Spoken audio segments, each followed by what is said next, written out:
I'm Katie, and this is the 19th episode of Ornamentations, which will feature a big finish, a new start, a little bit of textile history, and the third prize for a simple harmony finish, as we looked at the first and second prizes in the previous two episodes. But the biggest thing we are talking about today is my finish, which I'm really excited about. It's been a long time coming. I started this project in September of last year and finished it this past Easter. And although it has, in all honesty, spent most of that time and time out, it isn't months and months and months of active stitching. It has still felt like a long journey, and I am thrilled to share it with you today. This has been seen before in episode 14, the very big whip, and it is now the very big finish, the completed lid of my Britomart casket, showcasing the moment before the decisive battle between Britomart, our heroine seen here, and Radagund, the Amazon warrior queen, who is her most formidable opponent in the books. So this panel will preview some of the threads that we're going to talk about in the upcoming specialty thread tutorial, as it makes extensive use of soie Paris, soie ovale, and soie perlé, as well as some other specialty threads. Specifically silk wrapped gimp and double twist gimp, which I covered in my just uploaded tutorial on embellishing cross stitch with silk wrapped gimp. If you haven't seen it already, go and check it out, because silk wrapped gimp is an absolutely wonderful versatile thread that can be easily used to add either texture and or color to your finishes. But speaking of specialty thread tutorials, the specialty thread tutorial is coming very soon. I have started the outline, so if you have questions about specialty threads and their uses, please make sure to get them to me very soon, because I hope to be filming within the next couple of weeks. I know I have been promising this for a long time. You all have been incredibly patient, and I do appreciate that. It's been a busy time, but I do really want to get that tutorial to you. So another really important thing to know about this panel is that it only uses 5 stitches despite its size, and those 5 stitches are satin stitch, long and short stitch, stem stitch, couching to couch down the gimps here for the tree trunks, and needle lace. I'm cheating a little bit with that last one because there are several needle lace variations on this panel. So I've got different stitches for Radagund's over and under skirts, a wonderful pattern stitch for that lower mound here, and then different ones for the mounds under Britomart and for the stitches that comprise Britomart herself. However, almost all needle lace is essentially a variation on detached buttonhole stitch, so sort of fair, sort of not fair to throw that in one bucket, needle lace as one technique. There were some questions on needle lace in the comments of episode 14, and I would like to say that although there are a lot of resources out there covering the basics on needle lace, so in this panel that would be alternating up and down buttonhole stitch and then your basic detached buttonhole stitch, some of the more interesting variations, particularly the patterned stitches seen here, I have only ever seen covered in Cabinet of Curiosities Part 2 Stump Work, which is where I learned how to do them.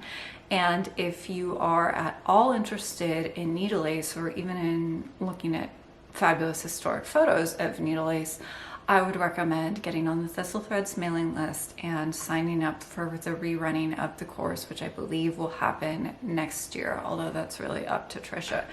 It is absolutely wonderful, and the variety of techniques covered just makes all things possible. So in this specific panel, although I have fairly limited grains in similar tones for the mounts here, the different textures are what separate them, and that's mostly achieved through using textured threads, which we'll talk about in a minute, and then the different types of needle lace to distinguish between them.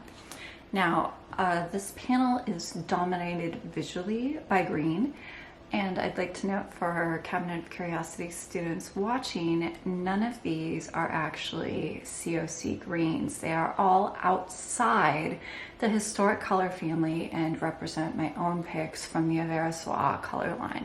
But we'll talk a little more about that in coming episodes, because there are some great colors here that I just really love. I think the greens, like the subtle variety and the way they balance each other, is really one of the strengths of this panel.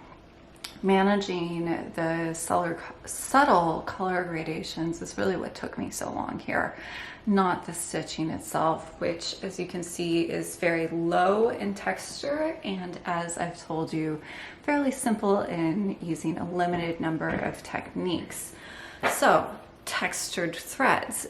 This panel makes extensive use of soie perlée, which we will talk about in the specialty thread tutorial, and it is a silk 3-ply twist that is quite thick used whole, but can also be separated, and the individual strands can be stitched with, at which point they are more like a crinkly, untwisted filament silk. So I've used soie perlée whole here for the mounds underneath Britomart and Radegund, and for the tree trunk here in middle, that is soie perlée in stem stitch to get that texture. And to see how much the different thread texture, different weight of thread can create texture or lack thereof, the side branches on the larger tree are also stem stitch, but they're stem stitch in soie de Paris. So you get a completely different look, even though it's the same stitch and a very similar color, from the more textured trunk of the smaller tree. So soie perlée is just wonderful and really versatile in that regard. It's used untwisted, the separated strands, that is, here for the greenery on the tree, much of the small greens under the trees for the canopy of the small tree, and for most of the stitching on Britomart herself. Everything except for her skirt and the feathers coming out of her helmet is separated soie perlée, worked in needle lace, long and short stitch, satin stitch, or detached buttonhole little looped eyelets. So you can see Britomart right there. And soie perlée, once it's separated, throws off light in a wonderful, wonderful way. So one of the great things about working with silk is how much it does reflect light. And the reflection of light varies based on the angle, the direction of the light, the strength of the light, and that means your perception of the color varies too. And so managing and exploiting the light effects of silk is one of the most interesting things about working with it. If you can master those subtleties of color, then you can get more out of a limited color range, and that was something that I used here. So separated soie perlée is one of my very favorites because of that incredible way it kicks off light and the way that can affect your perception of color. Speaking of changing perception of color, Britomart's sword is a favorite feature here. So because her body is lightly padded and worked in multiple layers, her sword had to be a separate piece that went over her body. It couldn't be worked through it. So what I did there was I sculpted her sword out of paper clay, sanded it down to lightly bevel the edges, and then I gilded it in a color called Renaissance Gold, which is really interesting because you see something different in Renaissance Gold depending on the exact angle that the light hits it at. So it can go from something like a tarnished silver, very dark, to a very pale, almost rose gold. And managing that was one of the kind of difficulties of dealing with Britomart. Her sword is an essential design element because it reflects the diagonal second spear that Radegund is holding and kind of brings these two together, linking them in terms of the composition. So you have the strong verticals of the two trunks and then the spear all worked in similar shades of brown. And then you have these linked diagonals that kind of visually connect the two combatants. So her sword was really important, but it did kind of throw off the color balance on Britomart.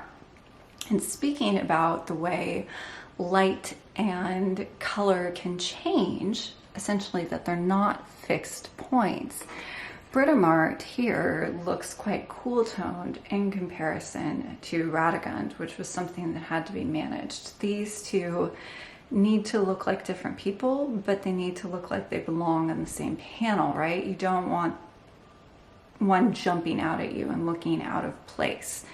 So making them look connected but different was an interesting color question that I thought I had solved when I chose the thread for Britomart. It's a great color of Soie Perlite, well, the main color for Britomart, and it looks quite warm in isolation. It looks like a very browny, taupey gray, but in comparison to the much warmer gold tones of Radegund, it turns cooler.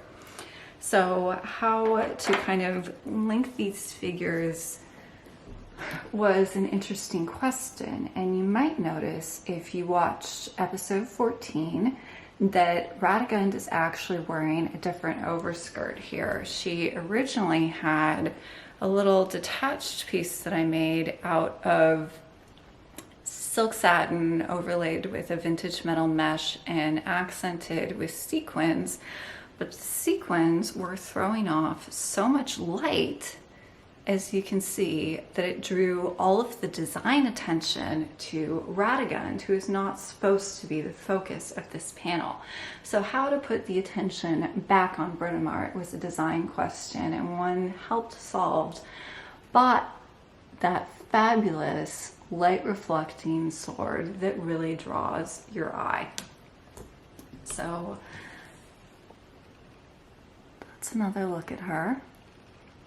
Is really, I am continually surprised at how much colors can change when used. Even things you use frequently and that you think you know well are really quite flexible and influenced by all of the colors around them and the specific ways in which that thread is used. So Soie Perlite 718 used here for the darkest leaves on both trees and for this central ground under Britomart is a color that you've seen before, albeit in Soie 103. This is also 718, and we looked at that in the last episode in my stitch of Cranberry Christmas and Harrietta and Company, which I can't show you because I gave it to my mother for Easter.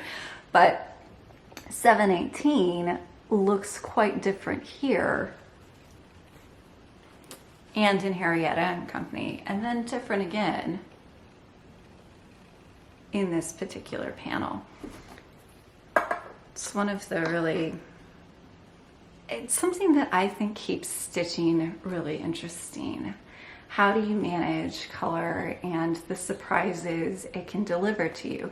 Even if you're not doing something like this, a very large piece of surface embroidery. I hear on Flosstube all the time, you know, you change your ground linen for a sampler and then a color starts ghosting on it, or maybe it changes your perception of some of the other colors with it. it's the same principle at work here, and trying to deal with the curveballs that color can throw at you, I think, is something that all stitchers contend with. So another thing I'd like to talk about is our two combatants. So in episode 14, I talked about one of my inspirations for this panel being the Walter Crane illustrations of the Fairy Queen, specifically his illustrations of Britomart and Radegund in combat. The idea of how you dress female warriors, female knights, and what their armor looks like, because interestingly enough, embroidered depictions of armor are not that uncommon in the 17th century English embroidery, the inspiration that this casket pays homage to. You see it pretty frequently. There are soldiers depict in a range of armor from highly stylized cavalier, which this is really more clothing than armor, although you're supposed to recognize this figure as a soldier because of his plumed helmet and his sword belt, but really looks more like clothing accented by armor, to more traditional depictions as seen here in English Embroidery, Twixt Art and Nature, a book I've referred to before. So there are multiple examples in this book, but this is an embroidered needlework picture which has multiple soldiers on it.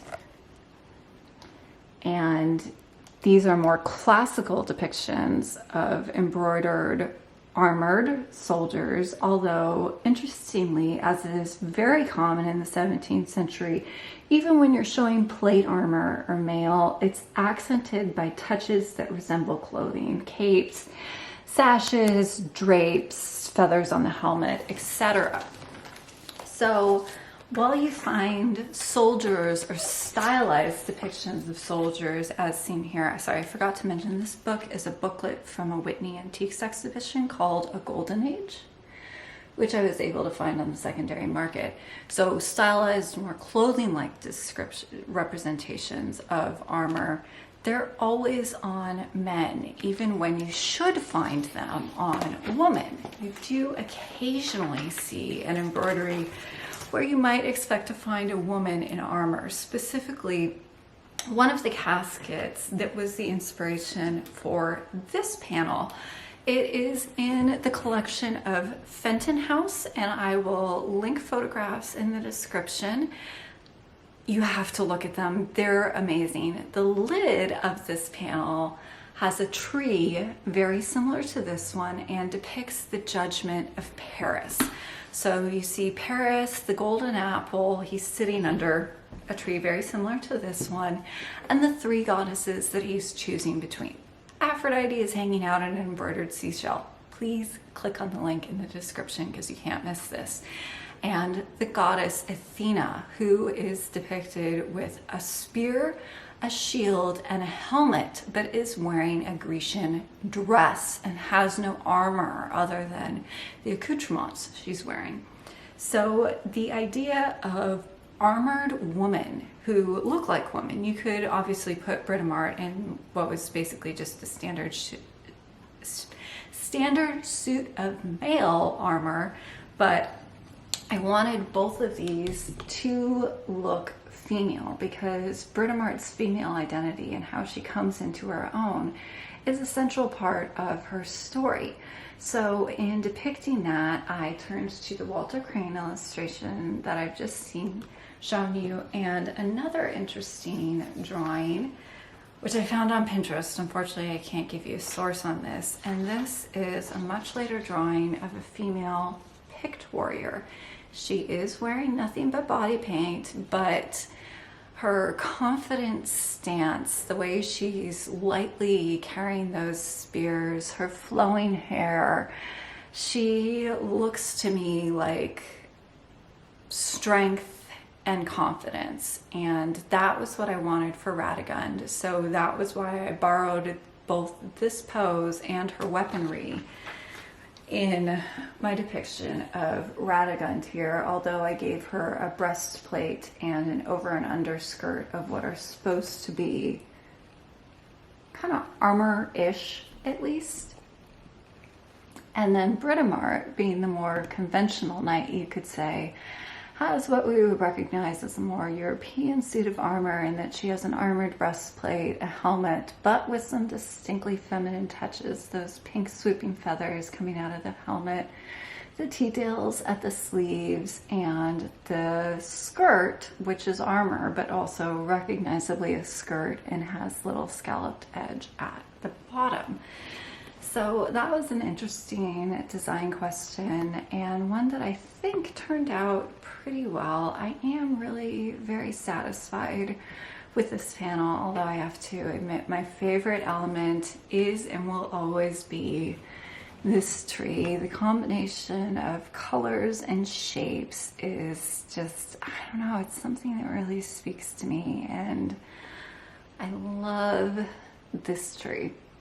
It is one of the early things that I did for this panel, and it will always be my favorite. So take a look at the front, and then we're going to move to the back of this panel, which is quite revealing. So on the back, you see some gaps. And those are the places where you have needle lace, because it doesn't generally go through the fabric. Where I have worked it through the ground fabric, I've ended my rows by taking them through the fabric and then coming back up. Or you have couching stitches in places on the front, like Radagund's two skirts, where the pieces were worked detached and then couched to the ground fabric. But that's all you see. So the back is an interesting reflection of the front, in that you do see a lot of elements. So like anywhere you have long and short stitch or satin stitch, you're going to see full coverage stitching on the back. And so this can also give you clues to technique. But where you see couching, for example, or needle lace, you have these gaps. And I'd like to also point out a few things about my stitching particularly, and that is that I don't strive for perfection. As you can see, I've got some snagged threads here that I didn't pick up on until too late and didn't go back to correct. I have all kinds of knots all over the place. And then I was pretty careless with my plunged ends on the silk wrapped gimp here. Where I am careful is making sure that nothing is intruding into the ground fabric when you go to glue it. Much like the Simple Harmony box, if you watch the tutorials, you don't want any thread barriers between areas where you have plain fabric and your backing paper. They will interfere with your bond and mess up your finish. So there are no carried threads anywhere on this panel. But where I could get messy, I frequently did, because although I try to work to a high standard, I do not pursue perfection.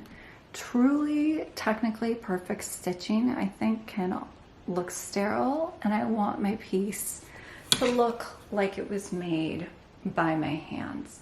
So I left this on its laced slate frame unglued so I could show you the back on this panel. But after this, I will be gluing it to backing paper and onto the prepared lid of my casket so I can move on to the next piece.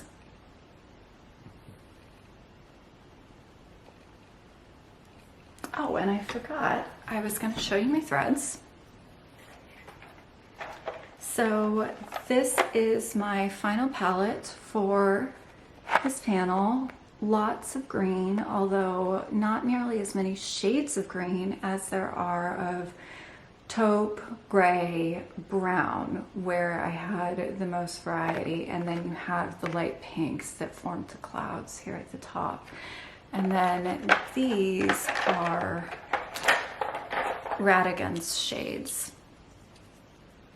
of light gold moving into kind of a cream there. So her overskirt is needle lace, and what you're seeing, most of what you're seeing there is the return thread, Swaval, because it's so thick, compared to the working thread for the needle lace, Bijou, white gold glint. So varying texture between your working thread and your return thread is an interesting way to get both different color and texture effects in needle lace. And it was a trick that I employed on Radegund. And then I used an antique gold flatworm for the tip of her spears to bring a little more color interest into her figure, to make sure it wasn't too kind of repetitive and uniform. So threads and my finished panel, which, oh, it was a long time coming, but I am pretty pleased with the result. So, okay. Actually, I'm going to shift this to a safer location, then come back and we'll talk about my new start. Okay, I'm back. Having gone to all that work, I didn't want to inadvertently damage it through carelessness, which is totally a thing I would do. But new start. So because I have finished one casket panel and I'm feeling some, well, not one, well, my latest casket panel, I was feeling some momentum and I wanted to get an immediate start on the next panel, which is going to be the right side of the casket. And as part of the casket journey that I am showing you here on Flosstube, I wanted to show you how a casket panel starts. So you've seen where it ends up. We've seen a stitched finish not yet glued earlier in this episode, and then 2 episodes ago we saw a glued finish attached to the box. And then this is where the journey begins. And I've cheated a little bit. I already stitched the frieze because I just couldn't help myself. But this totally plain bit of satin with just a little bit of drawing on it is where a casket panel begins, and we will be watching the evolution of this panel in future Flosstubes. I'll be updating you on how this progresses. I hope this will be a much quicker stitch because I have already done a lot of work for this panel, although it doesn't look like it. And just a quick look at the frieze here because this is quite fun. This was inspired by a casket in the collection of the Museum of Fine Arts, Boston.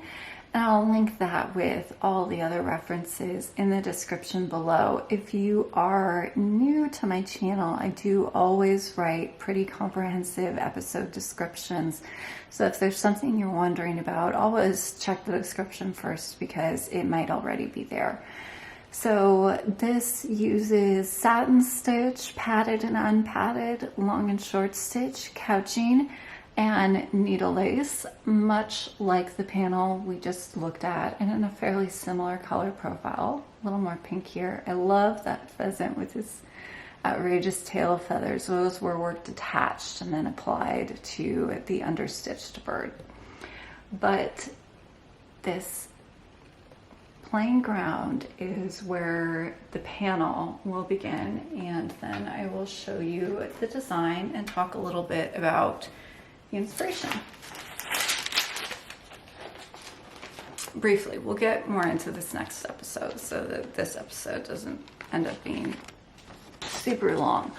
But this is the scene, and this shows Britomart being surprised in bed by the amorous lady of the castle. So this is when she's still masquerading as a male knight and stays at a castle along her quest, and the lady of the house is very taken with what she thinks is the handsome young knight staying with her, comes for a midnight assignation, and they both get the shock of their lives to find the female Britomart. So the composition of this panel is a nod to one of the caskets that inspired my casket, and we'll get more into this in the next episode when we look at the progress on this panel. But it's from the story of Joseph, and these are two representations of the story of Joseph. This is from a casket in the collection of the Met, and this is one that was sold years ago by Christie's. They both depict Joseph in a canopied bed with an elaborate bedspread, and then this one has the drapes and the extra figures, which is where the composition for my panel came from, altered to reflect my story of Britomart here. So that's where this panel is going, and then I have already done a considerable amount of stitching for it. I showed you this in process a few episodes ago. This is the bedspread that Britomart is sleeping under. It's worked entirely in split stitch in a wonderful range of reds and pinks. This is all Soie de Paris. And then I have the needle lace pieces of the drapes. This is how they're worked on muslin stabilizers, and then when I am ready to apply these to the ground, I will cut the couching stitches, and that will free the needle lace pieces. This is an early one. I had thought originally that I wanted to do blue drapes like on the Christie's panel, but it really, I don't know, this was just way too bold for me. But it does give you a look at, this is what a needle lace slip looks like once it's been detached from its stabilizing ground that you work it on. Then you would apply it to your ground fabric and stitch it down. So I've already got all of the drapes. These are worked in dark reds, again, all Soie de Paris. And then the bed cover. So this does make up a good percentage of the actual area of the design, and I'm hoping that this will be a reasonably quick stitch. So you'll see my process on this being worked in layers, and you always have to think with stump work what goes over other pieces. So I'm going to work all of the understitching first, and we'll see what that looks like in the next episode. So that is my new start, which we'll be returning to periodically on future episodes and following the progress of a stumpwork casket panel as it evolves. And then one of the final things I have for you today is an update on the Simple Harmony prizes. So as previously revealed, the prize for the first completed finish of a Simple Harmony box is this posy worked by me. The prize for a second finish of a Simple Harmony box is this wonderful thread palette of Soie Gobelins donated by Access Commodities in support of the Simple Harmony Stitch Along. And then the third prize is what I will reveal to you today. And this is a collection of antique needlework tools. So there are 3 bone tools. There's a little crochet hook, a laying tool, and a needle case, top on screws, and then an engraved mother of pearl thread winder. Oh, beautiful, isn't it? So these 4 tiny little treasures are the prize for the third finish of a Simple Harmony box, and these are actually quite historically accurate because what was kept in caskets is something we've talked about a little bit here in the past in terms of smalls, casket toys, and how those toys sometimes took the form of decorative needlework accessories.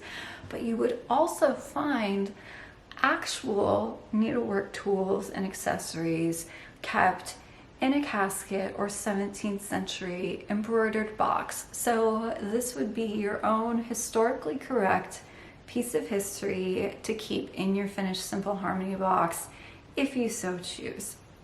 So this is the third prize, and I really look forward to seeing your finishes. To finish up today, next time we will have whips.